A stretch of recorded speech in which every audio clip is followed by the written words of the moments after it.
Well, we've got here for my display. Let's do the box first, and then some of the projectiles. They're 12. I favor the 12-pounder gun. Usually the Napoleon, it's a bronze gun. Be the same diameter as the 12-pounder howitzer here. And just some of the items here that used by the artillerymen. On the top here, you've got a vent pick. That will be placed in the vent at the top, the back of the tube that punctures the powder bag. Next would go in is a friction primer. The friction primer contains a explosive composition. Now this is a fired specimen. It would have a little ring at the end, the lanyard with its hook. The end of the hook is to be placed in the ring, and as they go through firing, command is given to fire. That little ring has serration, that ignites, and then it goes down to the powder charge. And everything is thrown down the muzzle. You've got, in order for the balls to burst, you've got two forms of detonation. One is the paper time fuse, which was pre-war, and you've got a wooden block here. In Frankfurt Arsenal outside of Philadelphia.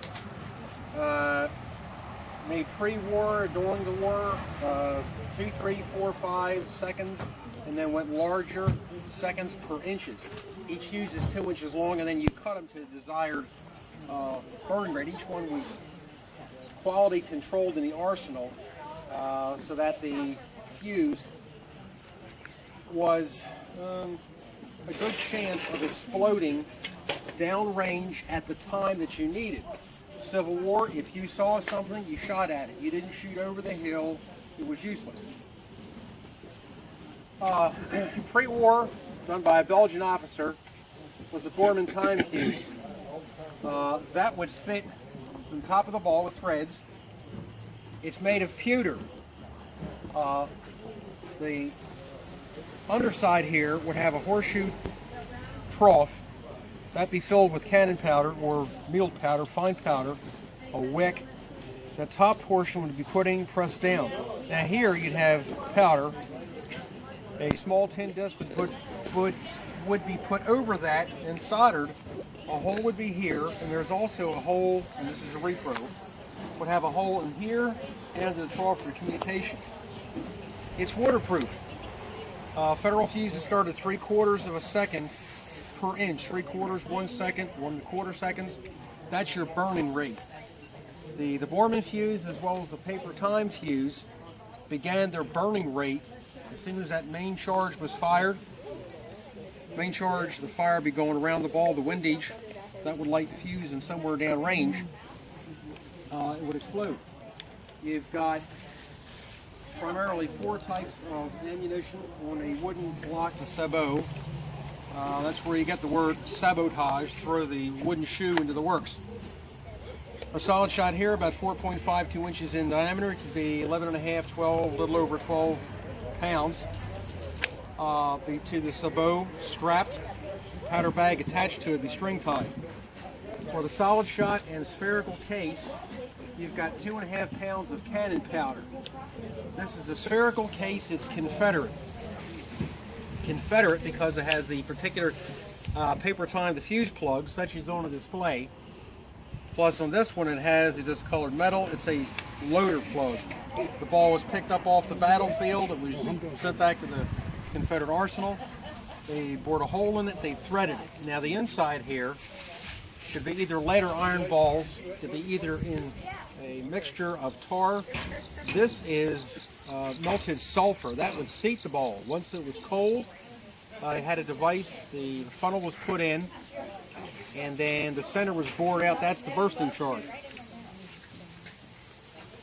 So once you got the solid shot spherical case, and the balls, the solid shot will bounce.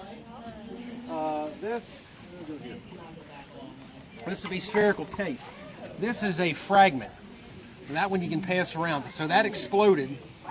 That was a fragment. Now this is common shell. If you use the early 19th century term shrapnel, that was a British officer pre-war of 1812.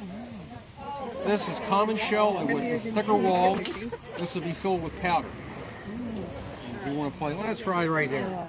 And that's been cut away.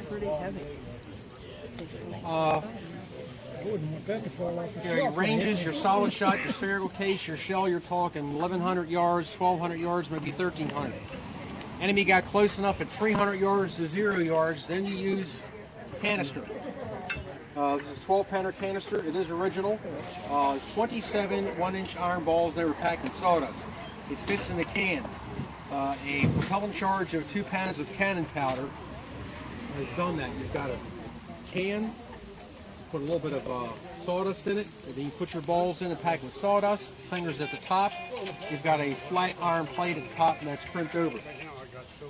So, you know, at Gettysburg, the federal line there, by where the cyclorama used to be, that's the center of the federal line. Many of the 12-pounder guns in Napoleon's day would have double shots of canister.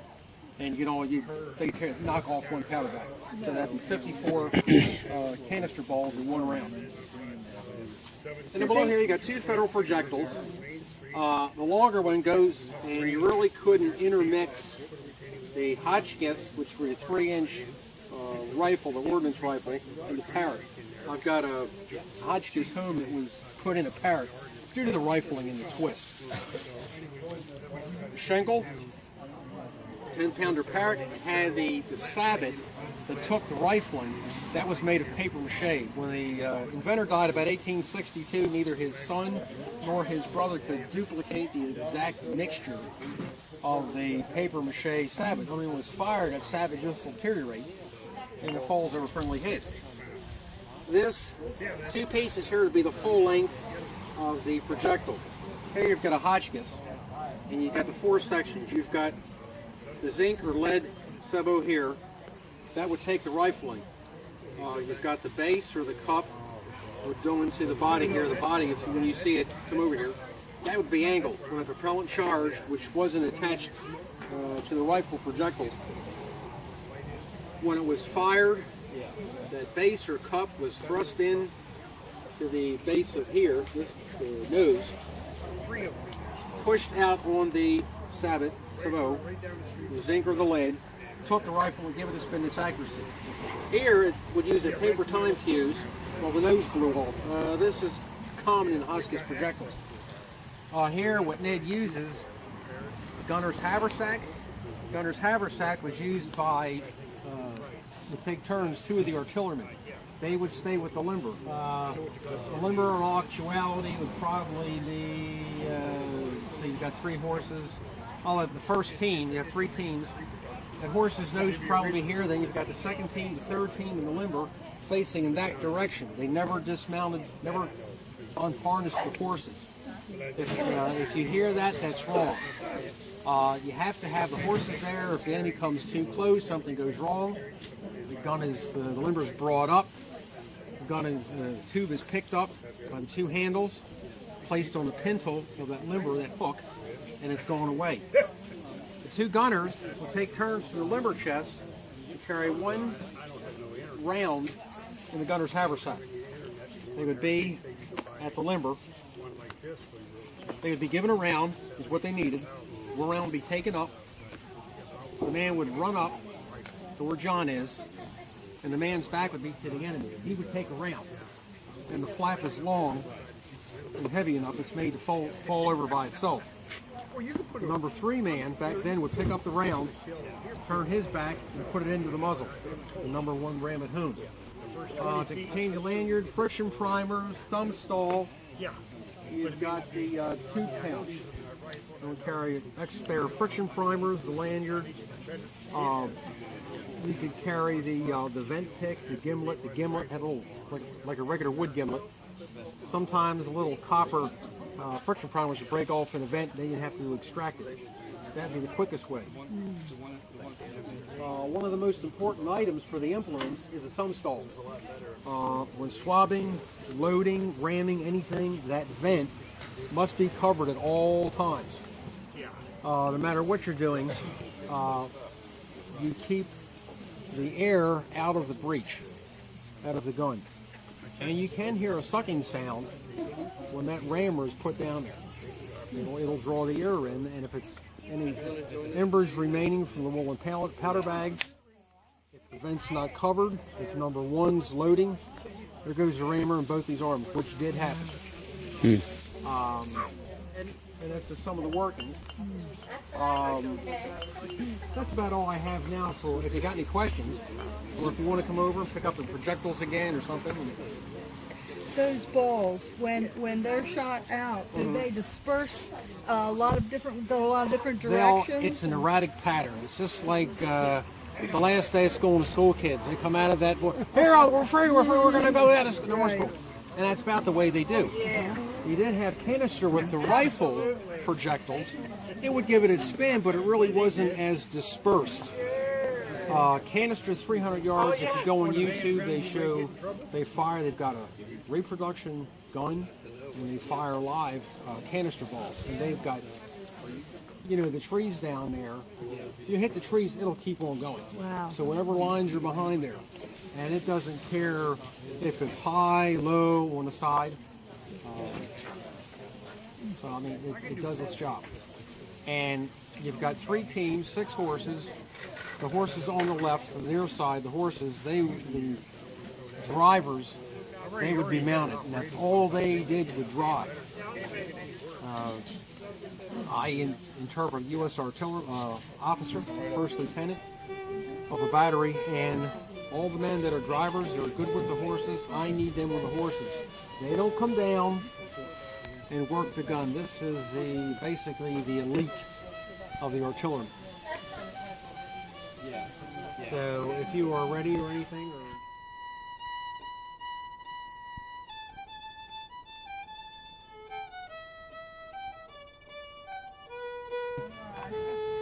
secure this. That's secure. Where? No, that's okay. We'll be all right. These are the ones that matter because it's not going to go back.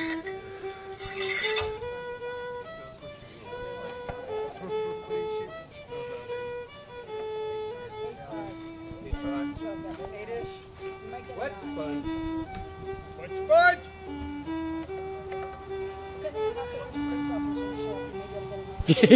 Sponge? Dry sponge.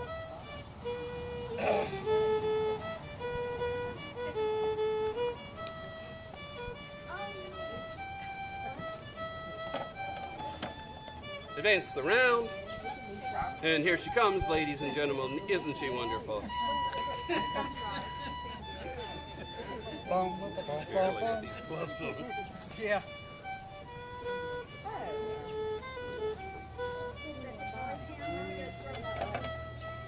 Ram.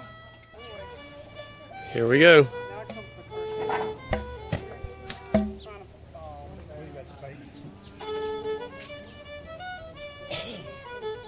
Ready. What? I already know who's going to hurt. I didn't do it that hard.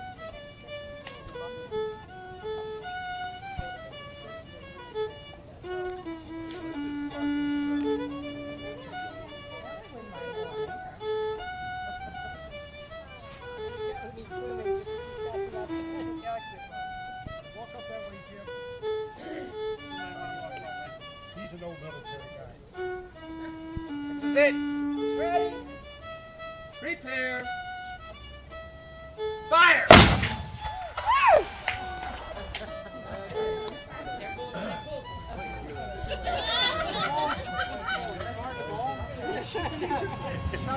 Where'd the ball go? Oh my gosh. It's got a spring on it. It's got a spring on it.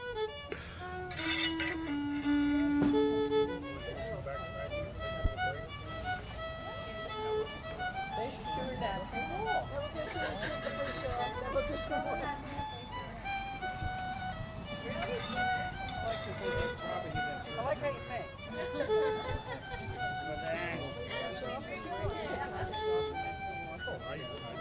Hey, we got a class. As long as we got a class, we already played. We already checked that out. If they have a problem, they got a problem.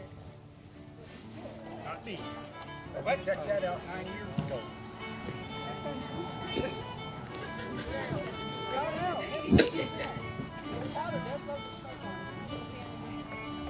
Well, it's a human thing.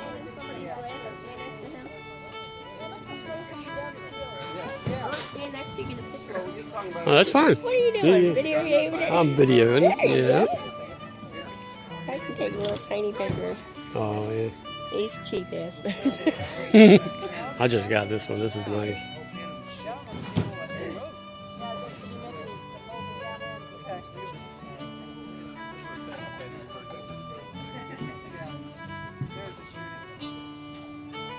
Advance the round, and here she comes. Isn't she lovely, ladies and gentlemen? Yes, indeed. Ding ding ding ding. Round 2. Yay!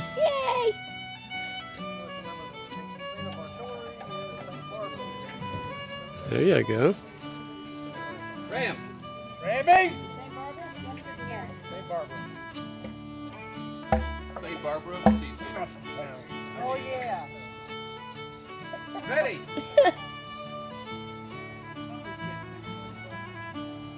Come on, put some muscle in it. Stop being a wimp. You a man. Oh my.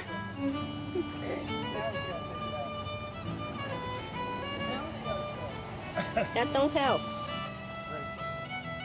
Prepare. Fire! Oh wow, that was cool. Picture. Look. Oh, that's excellent. That's awesome. That's cool.